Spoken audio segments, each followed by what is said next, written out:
Welcome to the bright side of longevity. Join host Dr. Roger Landry along with co-host Danielle Pailly and guests as they discuss the bright side of getting older through healthy longevity. Guided by research, this lighthearted and educational show will leave you with practical ways to brighten your life's journey.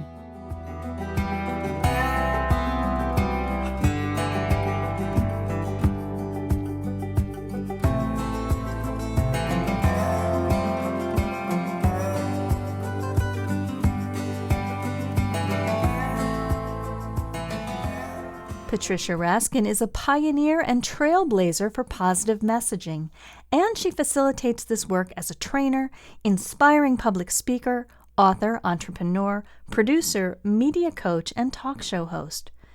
She is also an award-winning producer and business owner, and she has interviewed over 5,000 people in her career, including experts, authors, and celebrities. Patricia is the host of the new Positive Aging podcast series produced by Rhode Island PBS. Her media programs focusing on positive living have aired on Fox, PBS, NPR, and numerous affiliates. The Patricia Raskin Positive Living Show is currently heard on Voice America and iTunes. Patricia has a master's degree in counseling and is a certified coach. She has worked in the communications, coaching, media, and training fields for over 3 decades. She began her career as a teacher and a guidance counselor. Patricia Raskin is the author of 2 books, Success, Your Dream, and You, and Pathfinding, 7 Principles for Positive Living.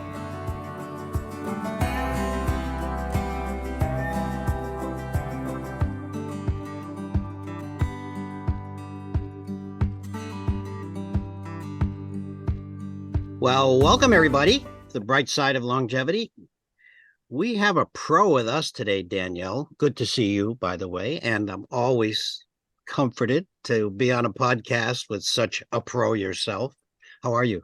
I'm doing well, Dr. Roger. A little envious of all your trailblazing you're going to be doing soon. I got some travel coming up to Europe, long overdue. Looking forward to it. And hopefully the weather will all be good, but we're going to go from Spain and end up in Iceland. So the weather can change a lot with that.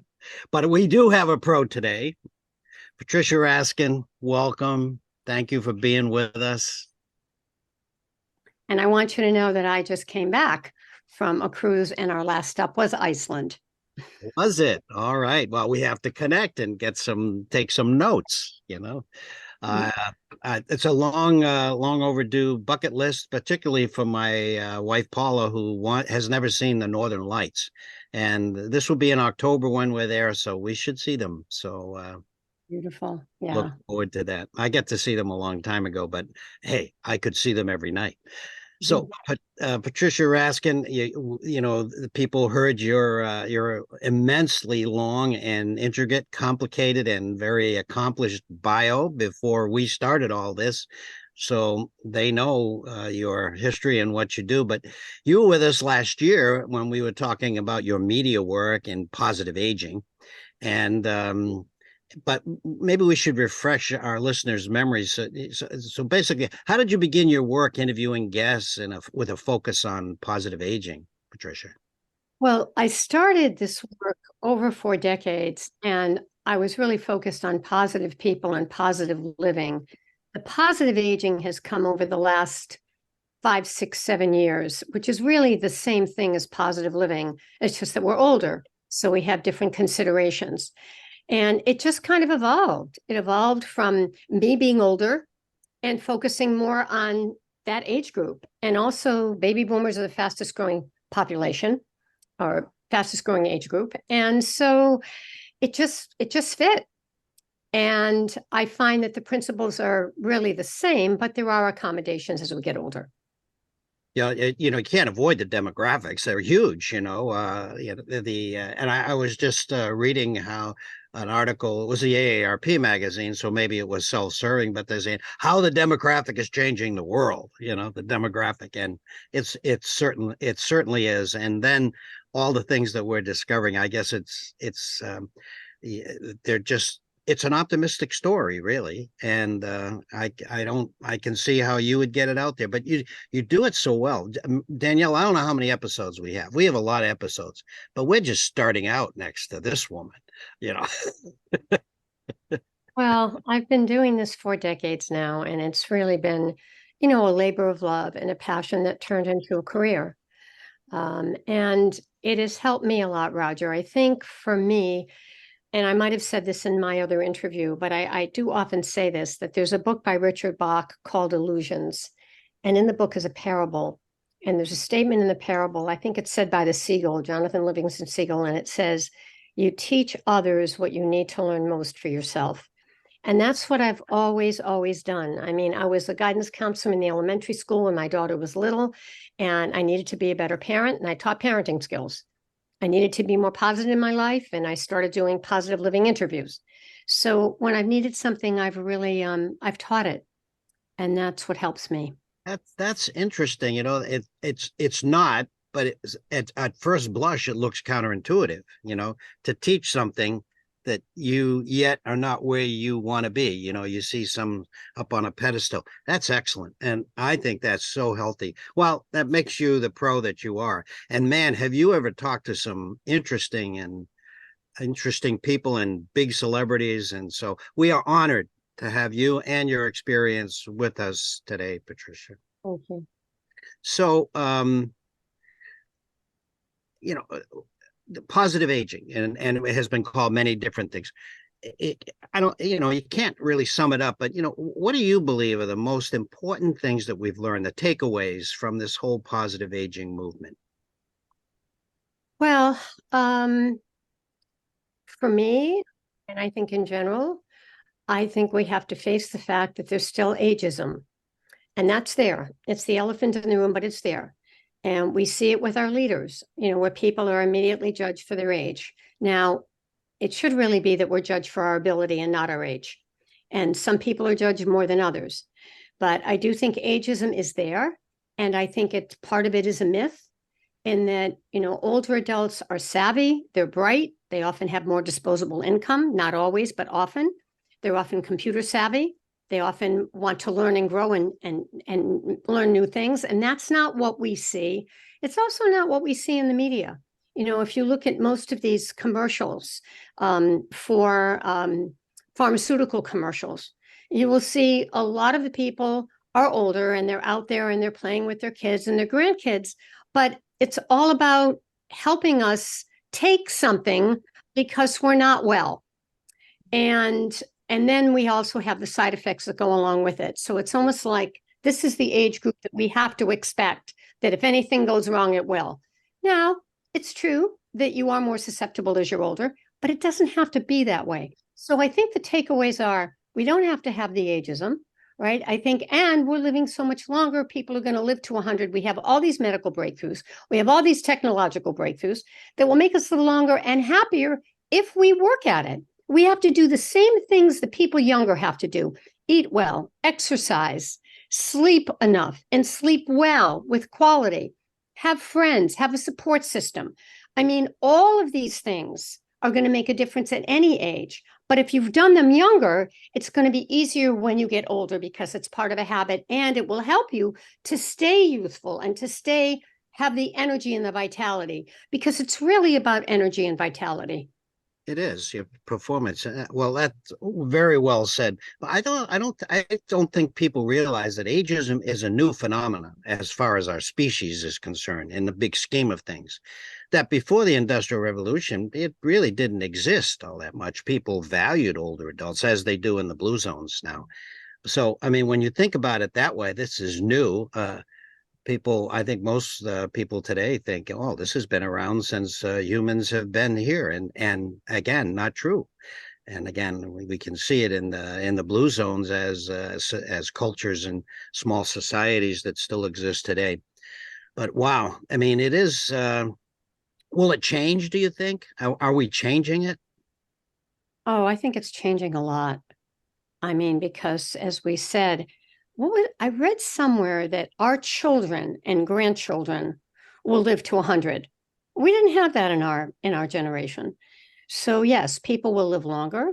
there'll be more tools, there'll be more technology, there'll be more ways to get around easier and faster with AI, artificial intelligence, with a lot of the technology, which helps us with mobility. I mean, there's going to be a lot more that's a lot more common. And I even think it'll be easier. I just heard something about how AI will help us drive. It'll help us so that we don't have to be in all these traffic jams because it will already reroute us. So I think yes, I think the future in terms of longevity, I think there's a lot of hope. Yes, supposedly the first person who's going to live to be 150 years old, according to science, is already alive. So I'd like it to be me and you and everyone here. But so supposedly we now have the capacity at some point, nobody's proved it yet, to live to 150. So if I can live healthfully, that would be good. So Patricia, you were gracious enough to have me on your show recently, and you had asked me the question that I'm going to pose to you in kind of a two-part question. Number one, do you think that we are looking at older adults in the media in a more positive way now? Do you see a positive shift? And what's your media focus in terms of aging well? I don't know if I see an immediate positive shift. I think it's coming that way. But I think, we still have a lot of jokes and cartoons, that speak to being old. I think that is changing in some ways. My media focus now has been very interesting. It's really moved to helping institutions and mostly healthcare institutions to spread the word of positive aging. So I did a series for Rhode Island PBS called Positive Aging. It was 13 weeks. And I interviewed really icons from around all over the country. And Roger was one of them. Roger came on that program. It was great. And I also am now doing a 26-week series for a hospital system in Southeastern Mass called South Coast Health. And we're interviewing doctors and patients and staff members. And it's very interesting because you hear the inside story, the backstory of what is the doctor really like and what does he really or she really believe in, and what about the patients and what was their experience like. And so my focus is now starting to move more in that direction in terms of my media work. I still have my radio show on Voice America, which is now in its 22nd year, and I just had a big article written about me in their newsletter because I'm one of their longest hosts, because they started in 2000 and I started in 2002. So I still have that show, which is called Patricia Raskin Positive Living. So it covers everything. But the positive aging work is very focused on helping institutions or clients get that message across. And so that's really what I'm focusing on now in terms of my media work. Yeah, that's great work. And I'm thinking too, sometimes the biggest culprits I've noticed are people who are older. Like my friends say it all the time. We make ageist comments, and I try not to be that person, but a gentle calling. Oh, I'm getting old. Oh, I'm So sometimes we are our own worst enemies, and so changing that language of how we talk about aging is really important. Yeah. Broken humans is, I think, basically what people are feeling, or if they may not say it that way, but that's how they're viewing older adults. They're broken, or they're sick, or they're healthy. They're not healthy. They're unhealthy in some way, and certainly older adults have challenges, as young people have challenges, and older adults probably have a few more, but. Yeah, but Patricia brought up a really good thing when she said about the mixed message in commercials. Like, you can do everything you want to do if you take this pill, but here are all the side effects to normalize abnormalities. And that's an interesting, like, you're not really empowering people. You're kind of saying you can expect to feel like this. So It's subliminal. And what's interesting is they're all happy. Right. You see them all as they tell you all the side effects of how you might die or have a life-threatening illness because of this pharmaceutical. Right. They're showing them outside playing and happy. Yeah, absolutely. So I got to step back a minute here. 22 years, what media show lasts 22 years? I mean, there's only probably a handful. So what an accomplishment, Patricia, really. I Well, mean, there, there must be some substance there. We know there is, that's for now, sure. it's interesting because this is one network I've stayed with.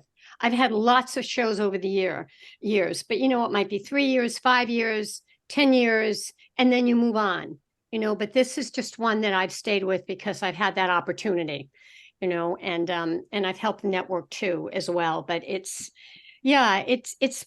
been what's wonderful about it for me, Roger, is that I get to meet these amazing people who are just an example yesterday, Ralph Kilman.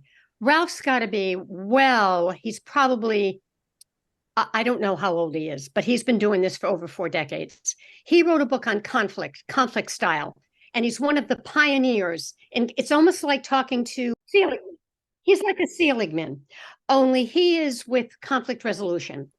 He was the most fluid, unbelievably articulate. I'm going to repeat his interview, but the point I'm making is that I would say he's probably in his 80s. I don't know that. He could be in his 70s, but he's been doing this, as I said, over 4 decades. He was in the early 70s doing this work.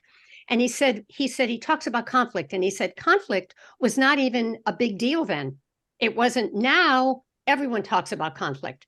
And he talked about different kinds of conflict and how do you resolve it? Are you an avoider? Are you a collaborator? Are you a compromiser?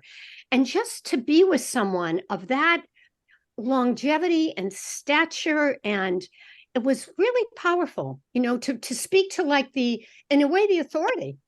And it was, I felt a great honor to have that opportunity to interview him. I'm envious. I've read some of his things. He is quite articulate writing, and so I'm sure he's the other. Well, how about we talk about something else that's related, of course, and that's happiness. So that you're well aware. I'm sure there's a new book out. It's with Arthur Brooks from Harvard and Oprah Winfrey, and build a life you want: the art and science of getting happier. And so, so what's your opinion on happiness? Everyone has one, and they see it differently. But you've had the benefit of having many guests and experience, so we want to hear it. Okay, well, I saw their interview on CBS Sunday Morning. It was a quick interview, and one of the things the interviewer asked is, he said to Arthur, well, these are the things that we think by happiness. Tell us. Money, Arthur said no. Fame, Arthur said no. And then power, Arthur said no. And I listened to that. And then we talked about how it's having a higher purpose and really, really just having these goals and sort of the intrinsic goals so that you know how you want to make a difference in life. And I buy all of that. However, when we say money does not buy happiness or power or fame, I actually don't agree with that. And I'll tell you why.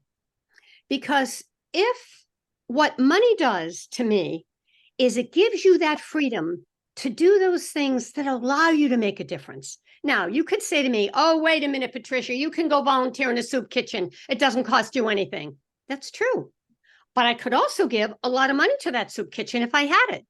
And I also could travel around the world and be more enriched and understand more. I also could have more beauty and luxurious things in my life. Does that make me shallow? No, it makes me appreciate the finer things in life. Power, right? Can I do more when I have power? Sure, there are people that have negative power. We see it every day. But there are also people that have positive power that have made a tremendous difference. They're hiring 100,000 workers. Right. So and fame too. I mean, fame has its double edge. We know that. But it gives you the opportunity to stand out and stand above and do things that maybe you couldn't do. So I'm not sure that those things don't bring you happiness. It's so funny because I do think like on some of those shows, they go to the extreme, right? So they talk about fame, power, wealth, but all those things are important if in moderation, as you're saying. Roger, we were talking about this earlier.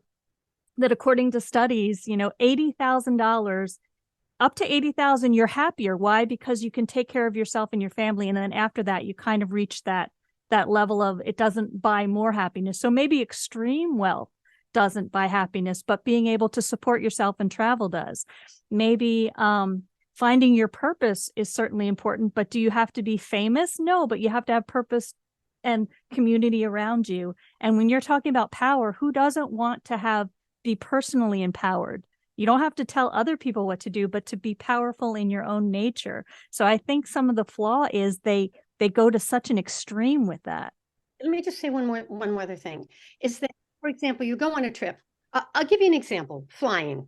Okay. So you fly coach. Today, flying coach is not easy, right? A lot of the seats are very squished. If you're tall, if you have a larger body type, it's much harder. So is there a difference between flying business and flying coach? There's a huge difference. It's called comfort. Now, you might say, oh, well, Danielle, boy, I guess you took that money that you had and you blew it on flying first class. I'm not looking at it like that. I'm looking at it in terms of comfort and beauty and convenience. And all of that really makes a difference. Okay. So I'm in the middle. So I think that I think a rich person, a powerful person, a famous person can be happy. Absolutely. And I think what his point is that, searching for those things to make you happy is a diversion. Okay. You can be happy without those things, but to seek them thinking that's the only way I can be happy, that's probably an error. But he did come across as saying, well, if you're rich, you're not going to be happy. Or if you're famous, you're not going to be happy. You can. And Danielle and I, and I'm sure you also, I mean, we talk so much about being mindful as something that it changes everything, your mindset, everything. And I think it's those sort of things that really being able to be mindful. Now, again, someone who is just on the bare bones and Maslow's needs is just working and can't, I just difficult to be mindful. Yeah, they're not happy. But so anyway, it's in between. But to seek it as the only way that I can be happy, I think that's an error. But again, to think that you're not happy when you have those things, that's a leap, I think. So we're in agreement. Yeah, I think so too, because to me, when I think of the word money, it equates to freedom for me. Now, again, you could say to me, Patricia, you can walk out in the woods and be free. Right? I mean, but it's a different kind of freedom. It gives you more mobility. You have more access. So what do you think are key motivators for older adults to find happiness? I think support. I think having a very strong support system. I think staying active and counting, still feeling that you are useful, that you have purpose. I think that's very important. And here's where I kind of agree with Arthur a little bit. If you're sitting in your castle counting all your money as an older adult and you have no friends, that's not happy, right? Happiness is, how do I use my gifts and my skills and still be relevant? And I think that's a really important part. So friendship, I think also paying attention to moving and movement, because that helps the brain so much. There's been brain science research about this, that movement really, really helps to increase happiness in the brain because of the endorphins. And also not just that, but it's also, it's just helping us with how we can see things in a better light. It also can help with preventing dementia, not cure dementia, but it can help with that as well. So I think that movement, nutrition, mindfulness, as you said, sleep, all the things we need throughout our life, but even more so as we get older, because if we retire and we do less, it makes an impact. And I've heard stories of people who retired and did nothing, and within a year they weren't here anymore. Yeah, absolutely.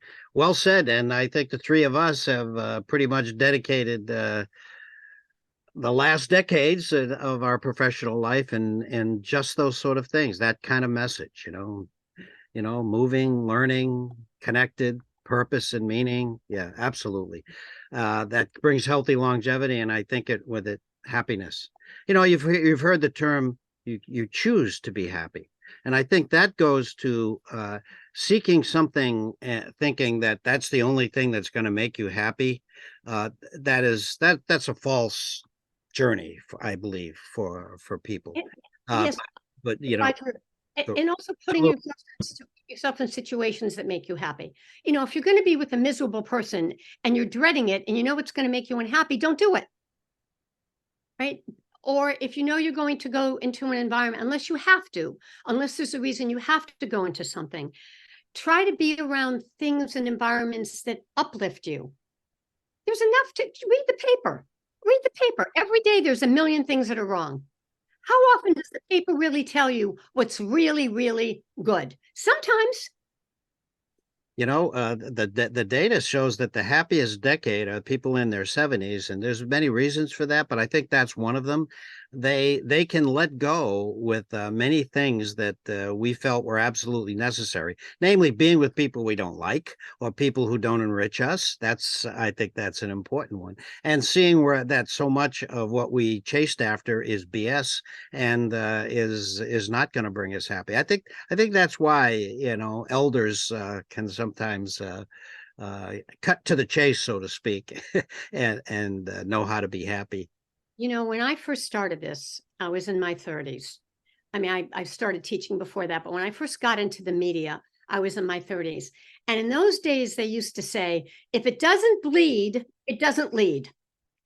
And people would say to me in the beginning when I did Positive People, Patricia, you're never going to go anywhere with this. Nobody wants to hear this stuff. All they want is negative sensationalism. It won't work for you. And I've been with this now, the same theme for over 4 decades. And you know what? People want to hear it now. You betcha they do. You bet. My media was not the media as you did. It was on the road talking to people, and I could see it in their eyes as I was speaking to thousands and thousands of people that they do. They felt uplifted and motivated, and that was a success as far as I was concerned. I agree with you. I mean, a half full type of approach to life is going to be much more productive for you in a very positive sense, and certainly happier. Danielle, you're just I know I've got so much. We could talk for like Ready 3 to weeks bust. on this topic. There's so much. I was thinking of Laurie Santos's Science of Happiness course, and the thing that popped out is the mispredicting, where the things we think will bring us happiness won't.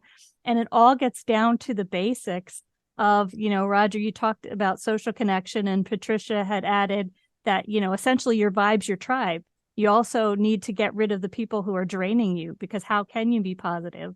And it's all the basics that we're always talking about: physical activity, nutrition, mindfulness, whatever spirituality, your sense of purpose. And it's interesting. I coach people who are not older adults, who are much younger, and they go through when they're really unhappy. Usually they don't have a friend in the world, or they feel like they're alone, or they feel like they should talk to people because they're family when it's not in their best interest. And so I guess I would just add one more thing to what we've already said, is to stop shoulding and musting ourselves to think that we're obligated to do the things that other people say will make us happy, when just deciding for ourselves, what works. I want to add one more thing to this, Roger and Danielle. That's interesting. I just read something about positive toxicity. So there's a whole thing now where people are saying, you shouldn't be so positive. It's toxic. And I think what they're saying is that's not, to me, on the Pollyanna end of the spectrum. Oh, it's okay, everything's wonderful. And they used to call me that. It isn't about that. To me, it isn't about always saying everything's going to be great. It's being able to look at what isn't great and what is something you can do to improve it or make it better for yourself. What's a solution? You may not have a perfect solution. It may still be not good, but what can you do so that you can find hope in your life? And I think that's what it's about. And so you can move forward. Absolutely. I in fact, literally just before we started recording this, I finished a recording on mindset and about fixed and a growth mindset. And you just described a growth mindset. And you know, someone who, you know, you can see what others see as negative and see the potential positive of it. COVID did it for us. I mean, a lot of COVID was positive for people who looked for the positive aspects. It was horrendous. It was terrible. We wish it didn't happen, and it caused a lot of heartache and disruption in our lives. But there was a positive part to it that we began to see had a different value system coming out of it that was much more Connection. Connection was one of them. Yes, exactly. They had more time to spend with each other.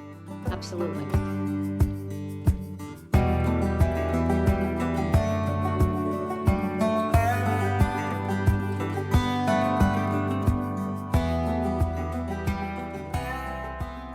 Dr. Roger Landry is a preventive medicine physician trained at Tufts University School of Medicine and Harvard University School of Public Health. For nearly 2 decades, his focus has been on empowering older adults to experience a healthy longevity. He is the award-winning author of the book Live Long, Die Short, A Guide to Authentic Health and Successful Aging. Dr. Landry is an inspiring storyteller and presenter. His keynote addresses are powerful, entertaining, and optimistic. Learn more at livelongdieshort.com.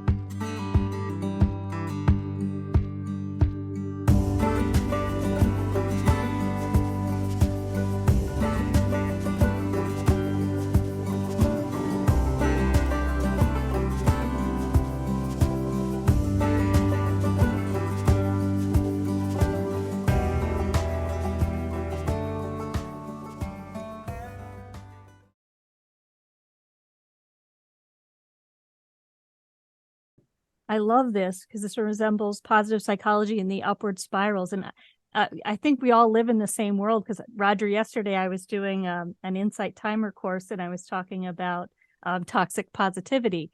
And I'm just trying to convey that a bad day isn't a bad life.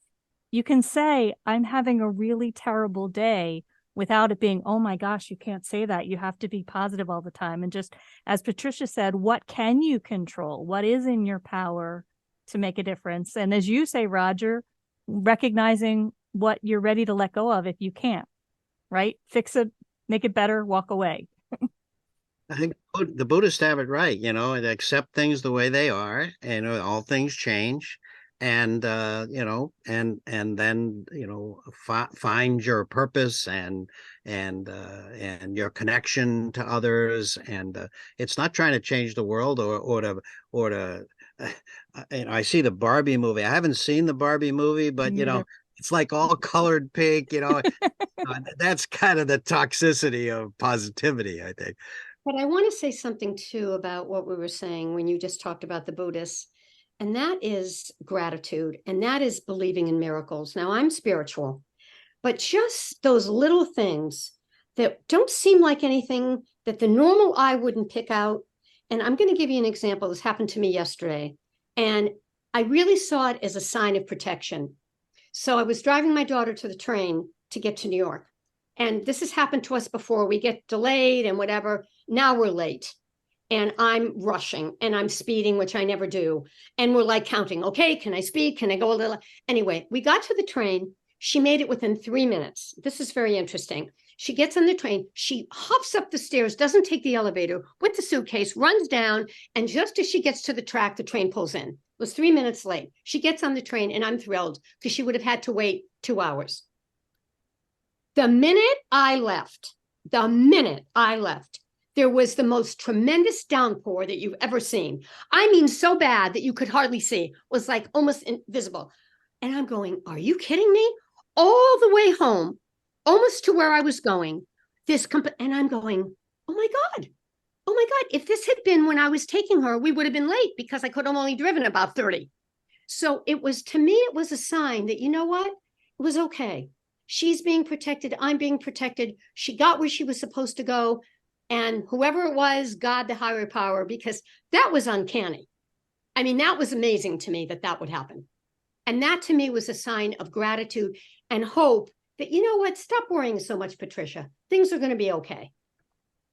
It was Einstein. I know Danielle was probably going to say this if I didn't, who said there's two ways to look at the world. One is that everything is a miracle, and the other way is that nothing's a miracle. And I think you just reflected a little bit of that opinion. And getting people to think that way, it's I must say it's much easier when I'm coaching people who have a belief. It doesn't, not necessarily religion, but they believe in something. It is much easier to help dig them out on the bad days than when somebody says it's hopeless. I don't see, when you try to say, who are you connected to? Who do you go for support? Name what positive thing happened today, and you get nothing. I mean, it's hard. So having that belief. Right, exactly. Spirituality, I think, helps. It certainly helped me. I don't know what I would do without it. Yeah. And so I think that it's really helped to give me that hope that there are greater forces here. Yeah. So it's always so wonderful to talk to you both. I love it. I've got one more important question. I know we could go on this forever. So we know that there are tech companies producing products to help older adults. We touched on it earlier, but these are in the areas of memory, balance, robotic aids, lifestyle. Can you talk a little bit about the technology around positive aging? There's a lot. And I've interviewed some of those people, and they're amazing. There's a man by the name of Dor Schooler in Israel. I interviewed him, and he has a company. I forgot the name of his company, but the thing that he's pushing a lot is called LEQ. And LEQ is this little robot that talks to you. It sits on your desk, and it can help you. It's all programmed. It can help you with your medications. It can say, "Good morning, Patricia. How are you feeling today? Well, did you have your tea yet? Did you take your vitamins?" And they actually program an answer. So it's AI. It's doing extremely well. I think it made in Time Magazine, I think it was one of their top new inventions. But what he's done is amazing. That's just one. Then there's another company called Labrador. I think it's called Labrador. And so you think of a dog, because what it does is it's like a robotic table. And now if you're not feeling well, what it does is it moves. It sets your table and it moves around. And so let's say that you just had surgery, or you fell. So this table will help do things for you. Then there's another woman in England who I think it's called something about walking. And basically one of her relatives had Parkinson's and was having trouble moving. And she's an engineer. She developed an insole for his shoe so that when he stands, he can stand better and he can move. It's much easier for him to move. And there are a lot of things like this. There's another company, I'd have to have them in front of me, but there's another one that just does memory exercises and helps older adults with memory, but you don't have to be that older either. And there are other companies that, again, work with balance and give you apps. So it'll help you so that you can use balance, because the biggest problem with older adults is balance and falling. So, I mean, again, there's apps with balance, with memory, certainly AI with robots. There's a lot out there. There are a lot of small tech startup companies, and they're really good.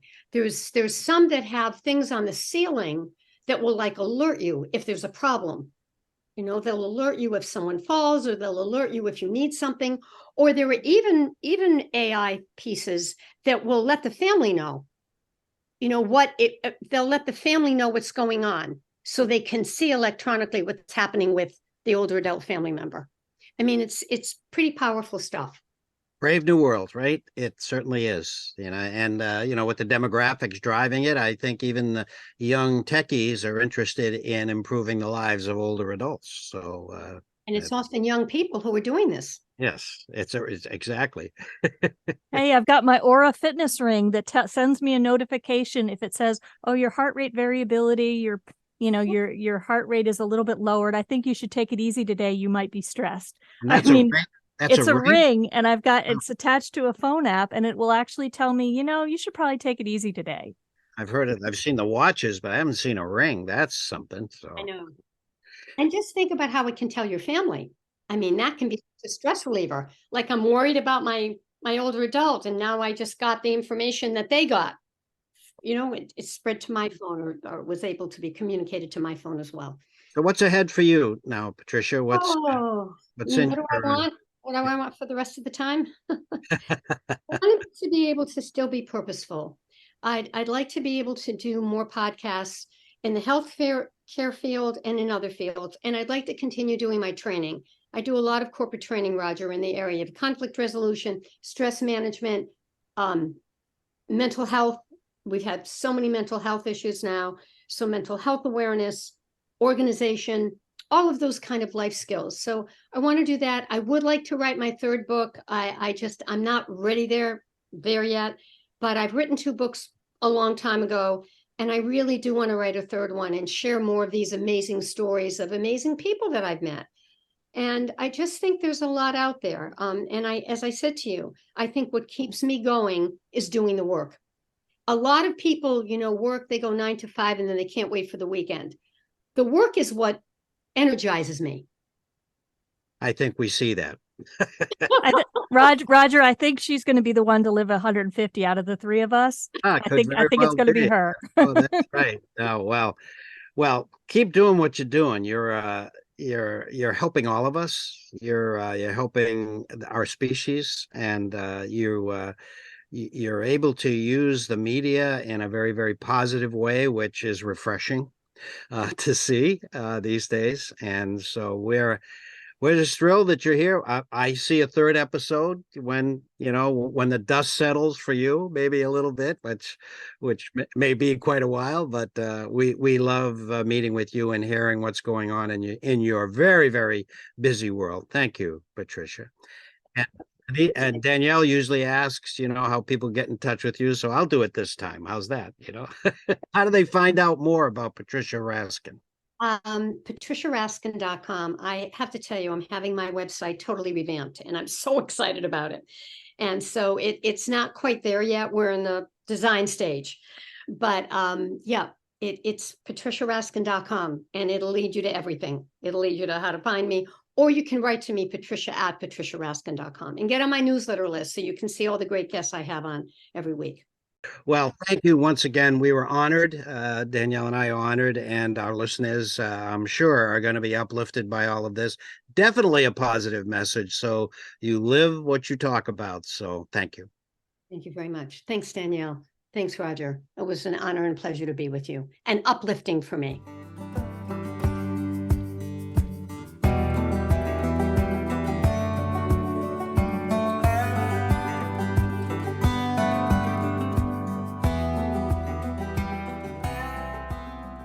You've been listening to The Bright Side of Longevity with host and preventive medicine physician and award-winning author Dr. Roger Landry and co-host nationally board-certified positive psychology and mindfulness coach Danielle Pailly. If you like the show, please rate and review, and be sure to click to follow.